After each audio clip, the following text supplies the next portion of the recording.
अध्यात्म विज्ञान कोई धर्म या संप्रदाय नहीं है।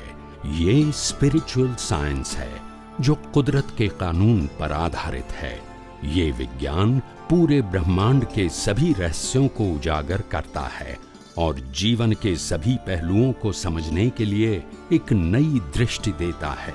इसी को आर्ट ऑफ विजन कहते हैं, दुनिया को देखने की एक नई दृष्टि, जो अध्यात्म विज्ञानी परम पूज्य स्वामी श्री कमलेशानंद जी के निर्देशन में सनातन सत्य का अनुसंधान कर हमारे जीवन को प्रकाशित करे।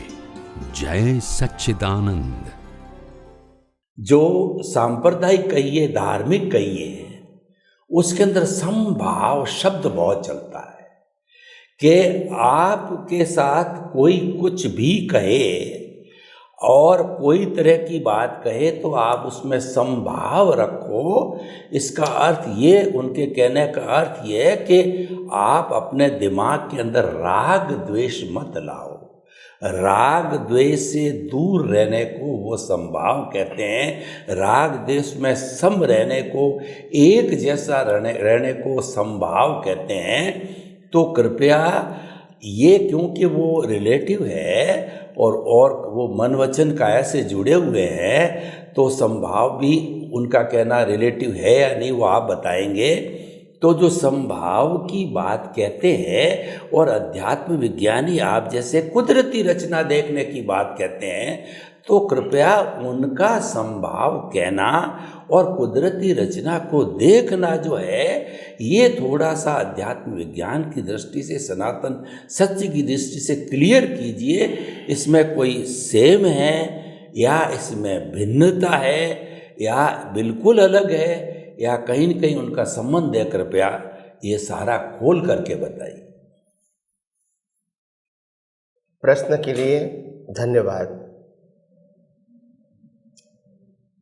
संभाव और कुदरती रचना, ये दोनों शब्द हैं और दोनों शब्दों का प्रयोग आध्यात्म मार्ग में, एक शब्द का प्रयोग दादा भगवान ने किया है और एक शब्द का प्रयोग आध्यात्म विज्ञान करता है। तो समभाव से निपटारा करना ये आज्ञा के रूप में देते हैं और संभाव से निपटारा करना ये शब्द वास्तव में तो डूअरशिप को प्रेजेंट करते हैं। क्या करते हैं? डूअरशिप। तो सबसे पहली बात ये कि संभाव से निपटारा करना, उसमें जो डूअरशिप है वो धार्मिक सत्य है या रिलेटिव सत्य है। और अगर संभाव में रहना है तो वो विजन है, वो दृष्टि की बात है। संभाव में रहना या तो समभाव रखना वो लाइव प्रतिष्ठित आत्मा का काम है, वो मन वचन काय का काम नहीं है। तो मैंने दोनों एंगल बता दिए। एक में आपको संभाव रखना है, कोई कहेंगे भी संभाव्य निकाल करना है तो इस प्रकार की भाषा का प्रयोग या इस प्रकार का वर्तन नहीं होना चाहिए, ये आप संभाव्य निकाल नहीं कर रहे हो, तो ये एक्शन बेस पर बात है। दूसरी बात है कि समभाव रखना है, यानी कोई भी परिस्थिति में अंदर राग द्वेष नहीं होने देना। तो ये संभाव थोड़ा अपग्रेड का है। और आध्यात्म विज्ञान में सिंपल बताते हैं, अगर आपका मन वचन काया और सामने वाले व्यक्ति का मन वचन काया अगर कुदरती रचना देखते हैं, वो ही संभाव है। इसमें संभाव रखना कोई एडिशनल मैटर नहीं है। दोनों को कुदरती रचना देखवाना इज इक्वल टू संभाव। इसमें और कोई अलग प्रक्रिया की जरूरत नहीं है। तो संक्षिप्त में समभाव का मतलब होता है connected to inner and outer डूअरशिप, और कुदरती रचना का मतलब होता है जो होता हो रहा है तुम्हारे या और किसी के मनोवचन काया का, उसको कुदरती रचना देखो और कोई ज़्यादा डिटेलिंग में जाने की ज़रूरत नहीं है। संभाव्य निकाल में आपको डिटेलिंग में जाना पड़ेगा कि तुम्हारी वाणी से, तुम्हारे वर्तन से, तुम्हारे विचारों से या सामने वाली व्यक्ति के वाणी वर्तन से जो अनबैलेंस रहा, ट्राई टू करेक्ट हिम। फिर संभाव्य निकाल करने में फिर सामायिक भी आएगा, प्रकृति को देखने का, और माफी मांगने का प्रतिक्रमण भी आएगा, ये सब रहेगा। तो ये आध्यात्म विज्ञान का फिर विषय नहीं है, ये फिर धार्मिक सत्य की बात है, रिलेटिव सत्य की बात है। हाँ, आम इंसान के लिए वो जरूरी है, मगर आध्यात्म विज्ञान तो काफी क्लियर है। सभी प्रकृति को आप कुदरती रचना देखते हो, उससे कोई बड़ा संभव हो सकता नहीं है। बस यही मैंने बताने का। स्वामी जी, आपका बहुत बहुत धन्यवाद। जो जैन धर्म के साधु हैं उनके साथ रहने का काम पड़ता है, क्योंकि हमारा कुल धर्म है, तो उनसे वो तो मन वचन काया की शुद्ध की बात करते हैं, त्याग की बात करते हैं, वही उनकी मान्यता कहे, सिद्धांत कहे, कुछ भी कहे, वो कहते हैं, करवाते हैं, और वहाँ पूरा उस पर बेस्ड है। लेकिन जब उनसे जो है ये बात की जाती है कि कर्ता भाव से ही कर्म बंधन होता है और कर्ता भाव ही राग द्वेष पैदा करता है, तो प्राय वो ये बताते हैं कि हम जो हिंसा करनी नहीं, करवानी नहीं, अनुमोदनी नहीं, मन से नहीं, वचन से नहीं, काया से नहीं, जो हमने गृहस्थ जीवन त्याग करके 5 महाव्रत धारण करके और ये सन्यासी जीवन लिया है, तो उसमें कर्ता भाव तो हमने समाप्त करके फिर ये जीवन धारण किया है। तो कृपया थोड़ा सा अध्यात्म विज्ञान की दृष्टि से बताइए कि ये किस तरीके से है। हालांकि आप बताएंगे कि भाई वो रिलेटिव है, क्योंकि मन वचन काया आ गया, अध्यात्म विज्ञान में मन वचन काया वो विषय नहीं है। फिर भी जो भी है, ये जो प्रचलन में चल रहा है, वो आप अध्यात्म विज्ञान किस एंगल से देखता है, और एंगल का भी आप कहेंगे कि वहाँ पे व्यू पॉइंट होता ही नहीं है। खैर, एनीवे, जो भी ये प्रश्न ही है, उसका समाधान कृपया दीजिए। जय सच्चिदानंद। प्रश्न के लिए धन्यवाद। देखो, बहुत सारी बातें ऐसी होती हैं जो रिलेटिव सत्य में बहुत बहुत इम्पोर्टेंट होता है, और आध्यात्म मार्ग में उसका कोई इम्पोर्टेंट नहीं होता है। और इसीलिए ऐसा नहीं है कि रिलेटिव सत्य की बात गलत है, यह अध्यात्म विज्ञान कभी नहीं कहता है। अध्यात्म विज्ञान बिल्कुल साफ कहता है, रिलेटिव सत्य की हर बातें जीवन जीने के लिए, अच्छा जीवन जीने के लिए, उत्तम जीवन जीने के लिए जरूरी है। उसमें कोई क्वेश्चन है ही नहीं। एक अच्छा इंसान बनने के लिए और लोगों की सेवा करने के लिए, देवलोक जाने के लिए आपको अच्छा इंसान बनना है, तो रिलेटिव सत्य को ही फॉलो करेंगे तो ही जाएंगे, और उसमें कोई क्वेश्चन ही नहीं है। और वो गलत है ऐसा भी वो नहीं कहते हैं। मगर आध्यात्म विज्ञान क्या कहना चाहते हैं, तो फिर क्यों इसकी वैल्यू ड्यू करते हैं? तो अध्यात्म विज्ञान ये कहना चाहते हैं, जब तुम आत्मा ही हो, तुम शरीर ही नहीं हो, और तुम जन्म मरण के चक्कर से छूटना चाहते हो, तो तुम्हारे लिए अच्छा बुरा, पाप पुण्य, अच्छा मनुष्य भाव, देवलोक, वो सब्जेक्ट नहीं रहेगा। वो क्या नहीं रहेगा? सब्जेक्ट नहीं रहेगा। अगर जहां तक गलती होगी मिलता रहेगा, मगर आपका सब्जेक्ट नहीं रहेगा। तो इसीलिए जो धर्म के अंदर, पर्टिकुलर जैन धर्म के अंदर 5 महाव्रत की बहुत बड़ी वैल्यू है, और संसारी जो होते हैं श्रावक श्राविका, वो आंशिक रूप से 5 महाव्रत का पालन करते हैं, अणुव्रत, और साधु को 5 महाव्रत का फुल फॉर्म में पालन करना पड़ता है, जीवन पर्यंत। तो आखिर आप कहेंगे कि हमने त्याग कर दिया है, घर परिवार संबंध संपत्ति सब छोड़ दिया है। बात सही है कि आप त्यागी है, साधु है, सन्यासी है, तो छोड़ दिया है। मगर एक बात ध्यान रखो कि छोड़ना, छोड़ना, क्या इसी को आप सच्चा त्याग कहोगे? अगर लड़की अपने परिवार को छोड़ देती है, घर को छोड़ देती है, माँ बाप भाई बहन को छोड़ देती है, तो क्या आप इसको त्याग कहोगे? छोड़ना वो त्याग कहोगे? उन्होंने वो छोड़ा और ये परिवार अपनाया, आपने वो छोड़ा और त्यागियों का परिवार अपनाया। यहाँ भी गुरु है, गुरु भाई है, यहाँ भी क्रिया है, यहाँ भी यहाँ की प्रक्रिया है। वो आपने अपनाया, एक प्रक्रिया को छोड़ दिया, जो प्रक्रिया सांसारिक बोलते थे वो छोड़ दिया और साधु की प्रक्रिया आपने अपना लिया। तो ये भी प्रक्रिया है, यहाँ भी जिम्मेदारी है, यहाँ भी जिम्मेदारी है, यहाँ भी कष्ट है, यहाँ भी कष्ट है, यहाँ भी भुगतान है, यहाँ भी भुगतान है, यहाँ भी मान सम्मान है, यहाँ भी मान सम्मान है।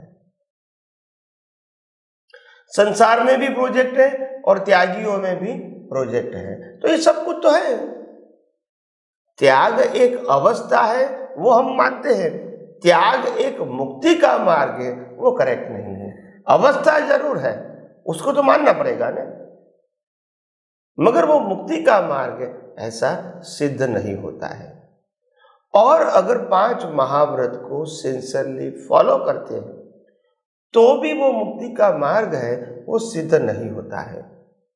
क्योंकि 5 महाव्रत में आप देखो, सत्य, अहिंसा, अचौर्य, अपरिग्रह और ब्रह्मचर्य, ये 5 महाव्रत प्रकृति को लागू होता है कि आत्मा को लागू होता है? प्रकृति। तो प्रकृति को लागू होता है। और प्रकृति अगर 5 महाव्रत का फॉलो करती है और 5 महाव्रत को फॉलो नहीं करती है, क्या दोनों प्रकृति कुदरती रचना नहीं है? दोनों कुदरती रचना। तो कुदरती रचना के लिए आज हम जिम्मेदार हैं? नहीं है, नहीं है। इसीलिए भी लाखों लोगों की हिंसा करने वाले वही अवतार में मोक्ष में गए, हजारों रानियों वाले वही अवतार में मोक्ष में गए। ऋषभदेव भगवान को 102 पुत्र और पुत्री थे, मोक्ष में गए। तो चक्रवर्ती भी मोक्ष में गए। जिस चक्रवर्ती उमेश को 5 में से एक भी महाव्रत नहीं। अढळक परिवार, अढळक संपत्ति, भयंकर हिंसा, विषय, बच्चे, साम दाम दंड भेद, झूठ, कपट, सब कुछ करना पड़ता है 6 खंडों के ऊपर विजय प्राप्त करना है। तो ये सब कुछ हुआ, वही अवतार में तीर्थंकर, वही अवतार में मोक्ष। यानी ये सब कुछ प्रक्रिया प्रकृति ने किया है। तो ये सिद्धांत को समझो। हम कोई वस्तु को डिवैल्यू करना नहीं चाहते। हम ये कहते संसार के लिए जो जरूरी है वो मोक्ष मुक्ति के लिए आध्यात्म विज्ञान में जरूरी नहीं है, और इसलिए आध्यात्म विज्ञान में जो जरूरी नहीं है वो संसार में काम की नहीं है, ऐसा कभी नहीं कहते हैं।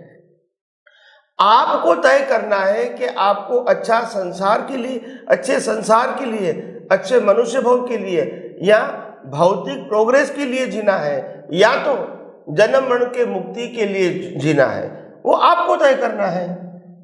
और दोनों मार्ग अपनी जगह पे 100% सही है। डिसीजन आपको लेना है। फिर आप कहोगे अच्छा संसार भी चाहिए, पुण्य भी चाहिए, सुविधा भी चाहिए, दोबारा कहोगे मोक्ष भी चाहिए। दोनों संभव नहीं है। और इसीलिए भारतवर्ष के अंदर ये कलयुग में कंफ्यूजन पैदा हुआ है। लोग कहते हैं त्याग कर दो, साधु बन जाओ, या तो दान पुण्य करो तो मोक्ष हो जाएगा, मंदिर बनाओगे तो मोक्ष हो जाएगा, साधु के भैया बच करोगे तो मोक्ष हो जाएगा।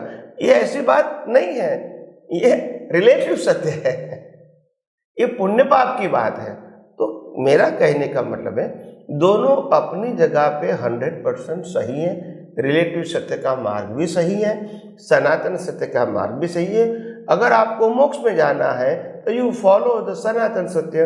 अगर आपको अच्छा संसार चाहिए, अच्छी लाइफ चाहिए, अच्छा मनुष्य भोग चाहिए, तो you follow the relative truth. इसमें कोई क्वेश्चन नहीं है। तो 5 महाव्रत का पालन करना वो कोई गलती नहीं है, अच्छी बात है, और समाज उसी के आधार से चलता है। तो कहने का मेरा मतलब ये है कि हम कंफ्यूज क्यों होते हैं, क्योंकि हम धर्म को जानते हैं और विज्ञान को अभी जानने की शुरुआत किया है, और इसीलिए उनकी पकड़ ज्यादा है, धर्म की बातों की पकड़, रिलेटिव सत्य की, और अभी सनातन सत्य पकड़ में नहीं आया है। तो थोड़ा बिगिनिंग स्टेज में कंफ्यूजन तो होगा ही, मैं मानता हूँ, मगर ये आध्यात्म विज्ञान का इतना पावर है, वो सभी प्रकार के प्रश्नों का वो आपको सैद्धांतिक और परमानेंट सॉल्यूशन देता है। स्वामी जी, आपका बहुत बहुत धन्यवाद। आपने बड़ी सिंपल समाधान दिया। स्वामी जी, इन सब चीज़ों से परे, यानी सामाजिक और हमारा जो धार्मिक, ये दोनों चीज़ें संसार में चलती है, कोई गलत नहीं है, चलता ही रहता है। उससे परे जो हमारा अध्यात्म विज्ञान है, उसकी मैं बात करता हूँ कि अध्यात्म विज्ञान में बताया गया है कि आप जितना जितना कुदरती रचना देखते रहोगे, मानते रहोगे और उसके अनुसार कुदरत के कानून का पालन करते रहोगे, आपका ज्ञान इरेज होता रहेगा। अब प्रश्न ये है कि कुदरती रचना देख रहे, सिद्धांत बना लिया, अध्यात्म विज्ञान को अपना लिया और हर चीज़ में कुदरती रचना देखते रहे, कोई गलती हो गई तो कुदरत से भी माफ़ी मांग ली कि मैंने यह आपका कानून तोड़ा है, मुझे माफ़ करो, क्षमा करो, क्षमा करो, क्षमा करो। इतना सब करते करते और 2, 4, 5, 10 साल, जैसे आपको तो कई वर्ष हो गए, आप ये नापना चाहें कि मेरा कितना, मैं परसेंटेज, भौतिक बात कह रहा हूँ, परसेंटेज वाइज मेरा अज्ञान अब तक कितना इरेज हुआ है, और सम्यक ज्ञान, सम्यक दर्शन जो आप कहते हो, कभी वो घटता नहीं है। आप प्रोग्रेस करोगे तो बढ़ता जाएगा, नहीं तो एक जगह स्थिर रहेगा। तो कृपया ये कैसे कैलकुलेट करें, ये कैसे जाने, प्योरली अध्यात्म विज्ञान की बात कर रहा हूँ मैं, किसी रिलेटिव सत्य को जोड़ के बात नहीं कर रहा हूँ। उसी का प्रश्न उसी में ही है, मैं कैसे नापूं मेरी संतुष्टि के लिए। प्रश्न के लिए धन्यवाद। सबसे बड़ी बात यह है कि आध्यात्म विज्ञान के अंदर अपनी ज्ञान दशा को नाप के बताना एक परसेंटेज वाइज या एक लेवल के ऊपर, वो बहुत डिफ़िकल्ट है। डिफ़िकल्ट है उसके अलावा बताना कोई अच्छी बात नहीं है, क्योंकि अगर आप कोई भी एंगल से परसेंटेज वाइज, लेवल वाइज कुछ स्टैंडर्ड फॉर्म बात करोगे तो फिर कंपटीशन एंड कंपैरिजन हो जाएगी कि उनका इतना, तुम्हारा इतना। तो ये आध्यात्म विज्ञान में कंपटीशन कंपैरिजन का विषय नहीं है, स्वयं अनुभूति का विषय है। तो मैं ऐसा खुद के बारे में बताऊंगा। जब आपने इंडिविजुअल भी प्रश्न किया है तो मैं ये कहूँगा कि मेरी कुदरती रचना देखने की जागृति दिन रात रहती है और वो सहज हो चुकी है। हो सकता है कि क्षणिक या समय के लिए या सेकंड के लिए या मिनट के लिए प्रमाद हो सकता है। मैं ऐसा नहीं कहता हूँ कि केवल दर्शन हो चुका है, मगर मैं केवल दर्शन से बहुत नज़दीक हूँ, उसमें तो कोई संशय नहीं है। मगर हाँ, अभी 100% केवल दर्शन नहीं हुआ है। तो ये विज्ञान तो पूरा समझ में आ चुका है, मगर अनुभव की बात करो तो, एप्लीकेशन की बात करो तो उसमें थोड़ा समय लगेगा, ऐसा मेरा मानना है। तो कई लोग मेरे को कहते कि स्वामी जी आपका स्टेटस क्या है? तो मैंने बोला मेरा स्टेटस आचार्य भगवान से ऊपर है और तीर्थंकर से नीचे है, बस यही मेरा स्टेटस है। बाकी तो कोई मेजरमेंट की बात यहाँ उचित नहीं है।